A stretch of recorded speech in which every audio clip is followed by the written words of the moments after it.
আকাশবাণী কলকাতা সমীক্ষা। শিরোনাম সীমার মাঝে অসীম তুমি। লিখেছেন অনিন্দ্য চট্টোপাধ্যায়। জ্ঞানের ভূমি ভারতবর্ষ। শত শত মুনি ঋষির আশীর্বাদ ধন্য এই মাটিতে প্রাচীনকাল থেকে বয়ে চলা জ্ঞানের সুমিষ্ট স্রোত এখনও বহমান। কালের অমোঘ নিয়মে এই নদী আজ খানিক শীর্ণকায়া। তবুও অবিরাম বয়ে চলা এই নদী বক্ষে মাঝে মধ্যেই জেগে ওঠে হীরে মানিকের মতো ক্ষণ জন্মা কিছু ঋষি পুত্র।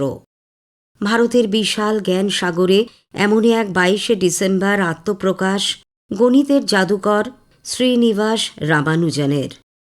তাঁর জন্মদিনেই যে ভারতে জাতীয় গণিত দিবস পালিত হবে তা হয়তো বিধাতারই নির্দেশ।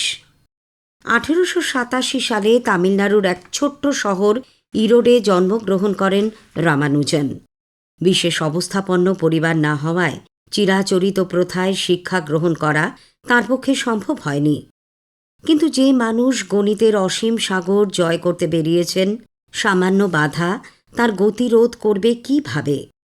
স্বয়ং ঈশ্বরের বরপুত্র তিনি। অসীমকে জানতে এসেছেন, ভেদ করতে এসেছেন।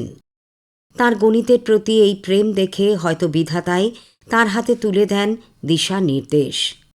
জি.এস. কার রচিত a synopsis of elementary results in pure and applied mathematics এই বই হাতে আসার পর অসাধ্য সাধন করতে থাকেন রামানুজন।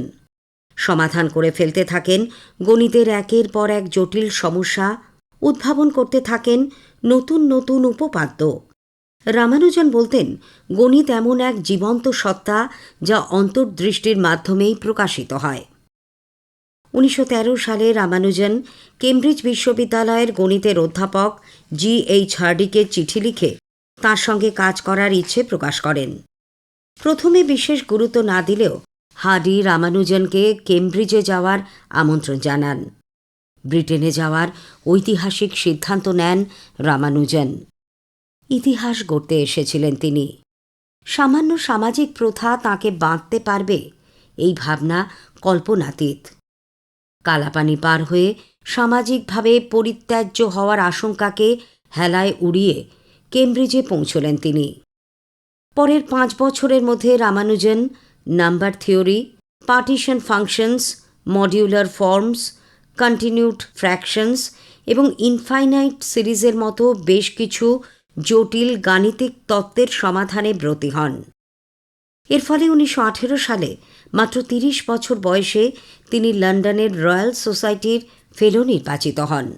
লন্ডনের শীত এবং দক্ষিণ ভারতের গোঁড়া ব্রাহ্মণ পরিবারের কঠোর নিয়ম একসঙ্গে এই দুয়ের পথ চলা এক কথায় প্রায় অসম্ভব।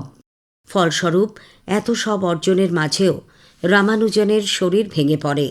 বাইরের খাবার খেতে পারতেন না তিনি, পাছে গোমাংস ছোঁয়া হয়ে যায়। মদ্যপান করবেন না সেই প্রতিজ্ঞা ধরে রেখেছিলেন। লন্ডন রাখতে পারেনি তাঁকে।